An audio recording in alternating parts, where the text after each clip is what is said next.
Assalamualaikum warahmatullahi wabarakatuh. Selamat datang kembali di channel Kisah Seram. Pada kesempatan kali ini, gua akan membacakan sebuah cerita yang ditulis oleh akun Wattpad Agil R. Saputra. Jika kalian penasaran dengan ceritanya dan ingin membacanya langsung, kalian bisa kunjungi linknya sudah saya taruh di deskripsi video. Dan sebelum kalian mendengarkan ceritanya, atur posisi kalian senyaman-nyamannya dan periksa sekeliling kalian.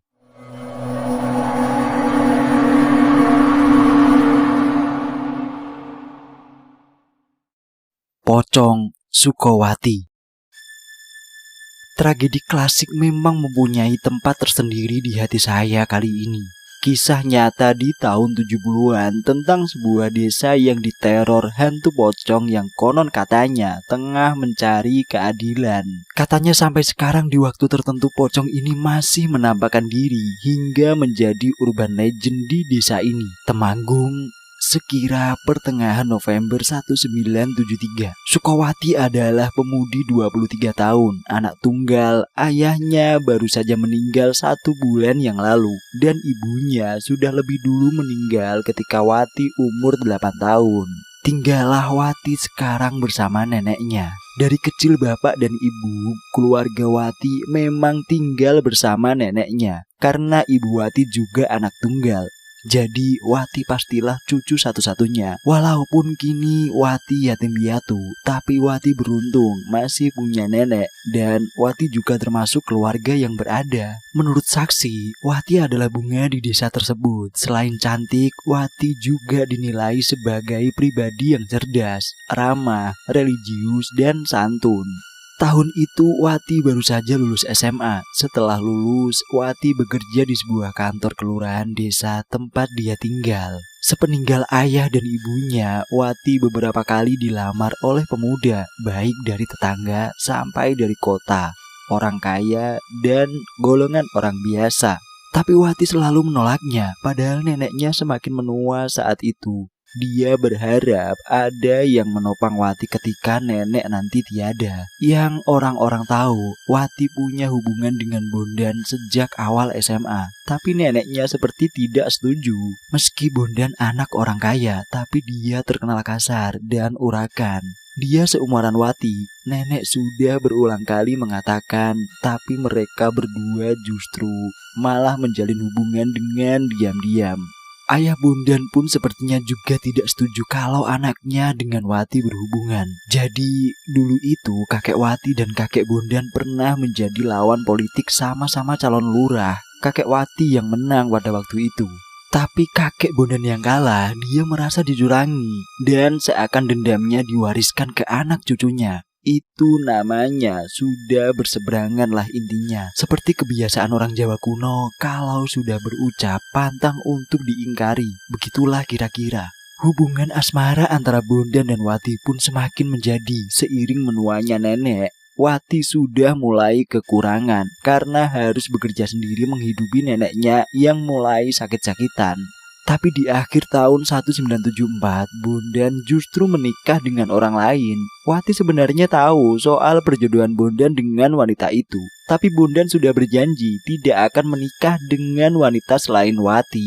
Bukan masalah itu, tapi konon katanya Wati tengah hamil waktu itu. Warga tak pernah melihat Wati lagi sejak pernikahan Bondan. Wati juga tak lagi bekerja, dan beberapa bulan kemudian di pertengahan tahun 1975, Wati sudah ditemukan gantung diri di kamarnya. Jasad Wati baru ditemukan setelah 7 hari karena tetangga yang sedang menjenguk neneknya. Sang tetangga yang mulai bertanya-tanya kenapa nenek tidak pernah terlihat berjemur di teras seperti biasanya, dan Wati yang tak pernah terlihat. Tetangga pun berbahasa basi menengok nenek Wati. Rumah diketuk tapi tidak ada jawaban. Tapi karena dari depan rumah tercium bau busuk, dia urung mungkin karena takut dan kembali mengajak beberapa warga untuk masuk. Pintunya tidak dikunci, langsung saja warga masuk dan menuju kamar nenek Wati.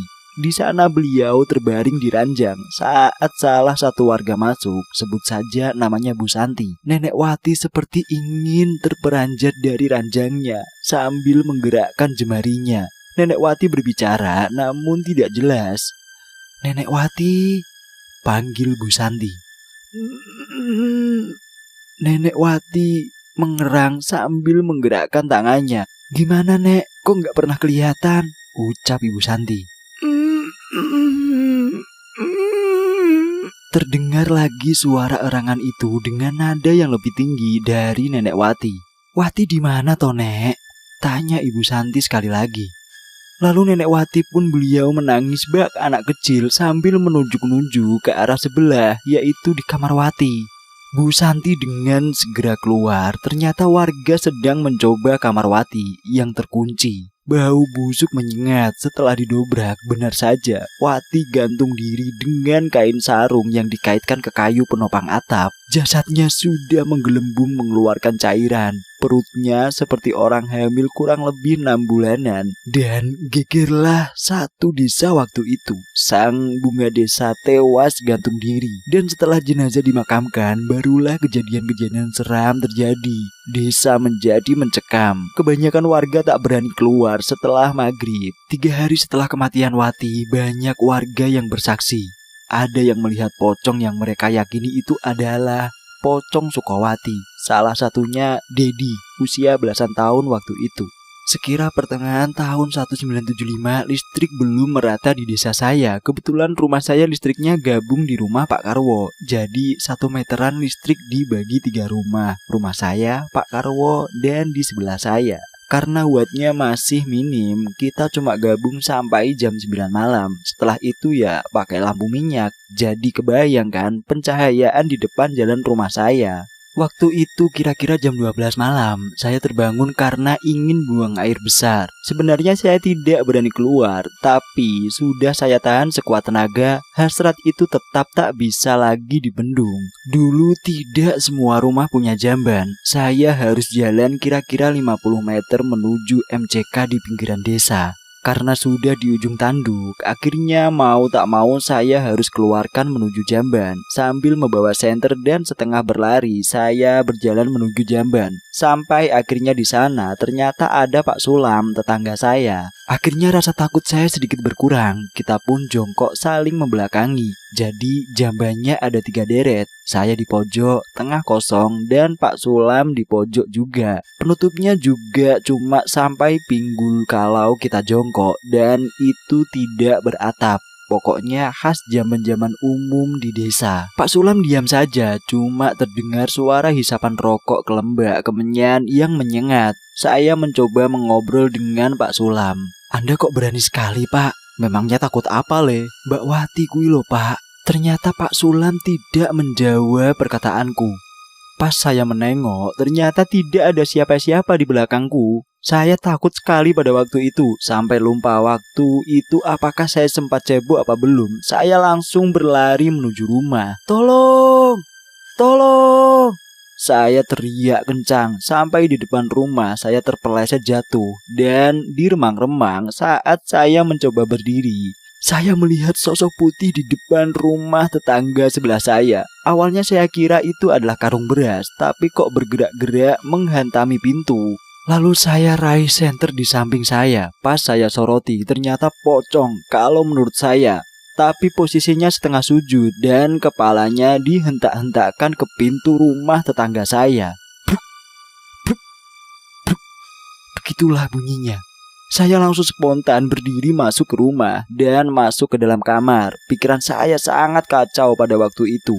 Saya hidupkan 5 lampu minyak di kamar biar suasana sedikit terang, dan saya bertelungkup di ranjang dengan menutup selimut. Bruk, bruk, bruk. Ternyata suara hentakan itu masih ada, tapi kelihatannya masih di rumah tetangga. Sampai beberapa saat kemudian, suara itu mulai semakin jelas, semakin keras. Sepertinya yang diketuk sekarang adalah pintu rumah saya. Dan pada waktu itu ada suara juga.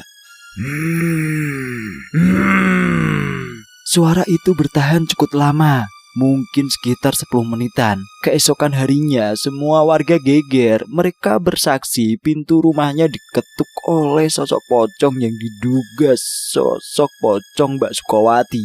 Nenek Masih ingat kan dengan nenek Wati yang sakit? Nah, selang 40 hari kematian Wati, sang nenek sangat sehat bugar, bahkan sudah bisa sedikit jalan-jalan. Bicaranya pun mulai agak lancar. Sepeninggal Wati, nenek diurus keperluannya oleh warga sekitar karena dulunya beliau juga orang yang dermawan dan baik, warga iba, dan mencoba membalas kebaikannya dengan saling bekerja sama mengurus keperluan beliau. Singkat cerita, di suatu sore sekitar pukul 17 sore, nenek berjalan tergoboh-goboh menggunakan tongkatnya. Berjalan menghampiri kerumunan warga yang sedang mengobrol-ngobrol di depan musola. "Ada apa, Nek?" sapa salah satu warga. "Wati bali nggawa bayi," kata nenek. Wati pulang membawa bayi. Sontak warga kebingungan. "Wati siapa, Nek?" "Sukawati, cucuku. Ayo lihat kalau tidak percaya," ucap nenek Wati. Berkerumunlah warga yang penasaran bersama-sama membuktikan omongan nenek. Dan setelah dilihat memang tidak ada siapa-siapa di situ. Tapi warga tetap bergedik ngeri. Pasalnya, nenek ngotot sekali bahwa cucunya yang mati bunuh diri itu kembali pulang ke rumah dengan membawa bayi sore itu. Sebagian warga juga menganggap mungkin nenek saking kangennya dengan cucunya sampai beliau berhalusinasi seperti itu. Sampai beberapa hari kemudian, Mas Sarjono, sesuai dengan namanya, beliau adalah sarjana, pendidikannya tinggi, dan beliau adalah orang yang paling tidak percaya dengan hal-hal mistis. Beliau juga yang getol bilang kalau si nenek sudah pikun dan gila sehingga berhalusinasi. Kejadiannya sore hari, hampir maghrib. Mas Sarjono pulang dari desa sebelah, naik sepeda ontelnya. Di jalan desa yang di waktu itu sepi, Mas Sarjono melihat wanita dari kejauhan berjalan di depannya. Pakaiannya dress batik dengan selendang seperti sedang menggendong bayi. Semakin mendekat, seperti bau anyir, dan dari belakang jarak kira-kira 5 meter ada yang janggal. Jadi pakaian area pantat wanita tersebut seperti basah, namun merah seperti darah. Dengan kaget Mas Sarjono menghentikan sepedanya saat sosok itu berhenti berjalan dan membalikkan badannya sambil terus tersenyum jahat. Sosok itu berbicara sekali, "Mas," dan berjalan mundur cepat sekali dan menghilang di kabut ujung desa. Mas Sarjono berlari meninggalkan sepedanya. Setelah bertemu warga, Mas Sarjono bersumpah bahwa yang dilihatnya itu adalah Sukawati. Dia hafal dengan tai lala di bawah matanya. Kejadian itu sangat cepat dan merubah cara berpikir Mas Sarjono dari tidak percaya menjadi sangat percaya. Kita kembali lagi ke nenek Wati. Setiap beberapa hari sekali, warga bilang kalau nenek seringkali menghampiri warga di sore hari. Dan kembali bersaksi kalau si Sukawati pulang ke rumah dengan membawa bayi duduk di kamarnya. Nenek bersaksi bahwa Sukawati pulang itu terus berulang-ulang hingga nenek menghembuskan nafas terakhirnya. Innalillahi wa inna ilaihi raji'un. Kalian masih ingat tentang Bondan kan? Setahun terakhir banyak warga yang bersaksi melihat sosok yang diduga arwah dari Sukawati. Ada yang berbentuk pocong, ada pula yang melihat dengan bentuk wanita berpakaian dress batik sambil menggendong bayi. Tapi selain itu ada yang terlupakan, yaitu Bondan, mantan kekasih Sukawati yang diduga menjadi penyebab Sukawati bunuh diri lantaran menikah dengan wanita lain.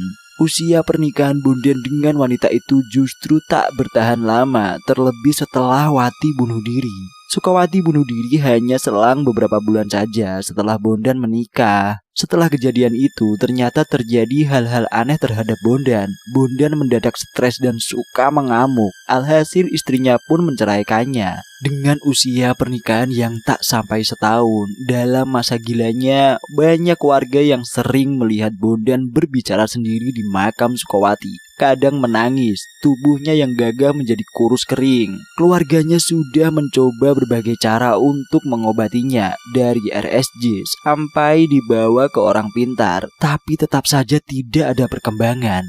Pernah di malam hari, Bunda berlari mengelilingi desa sambil berteriak, "Wati, Wati, aku ikut." Pak Narso, narasumber cerita ini, pernah melihat Bondan duduk di depan makam Sukawati. Bondan menggaruk kepalanya sampai berdarah-darah, mungkin sampai kulit kepalanya mengelupas sambil tertawa terbahak-bahak. Bahkan pernah di siang hari, di jamban umum lagi banyak warga nih. Nah, si Bondan ini buang air besar, tapi kotorannya itu ditadah dengan tangannya sendiri lalu dimakan. Entah apa penyebab Bondan menjadi gila, tapi warga meyakini itu karena kesalahannya dengan Sukawati. Bisa saja karena dia terlalu merasa bersalah karena bunuh dirinya Sukawati. Di tahun 1975, kegilaan Bondan ini semakin menjadi-jadi dan meresahkan juga. Karena keluarganya mungkin malu, Bondan sempat juga dipasung kurang lebih 1,5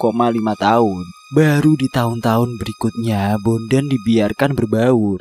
Tapi penyebab pasti kegilaan Bondan ini belum bisa dibuktikan. Walau warga meyakini itu karena Sukawati, Bondan tidak pernah benar-benar sembuh. Dia tetap linglung sampai akhir hayatnya. Bondan meninggal di antara usia 64 di tahun 2004-an. Tapi dengan cara gantung diri. Selesai. Semua nama tokoh dalam cerita ini saya samarkan kecuali Sukawati karena sudah terlanjur menjadi urban legend di desa itu. Terima kasih buat kalian yang sudah mendengarkan cerita ini. Jangan lupa subscribe dan nyalakan tombol notifikasinya agar kalian bisa mendengarkan cerita-cerita yang baru dari channel ini.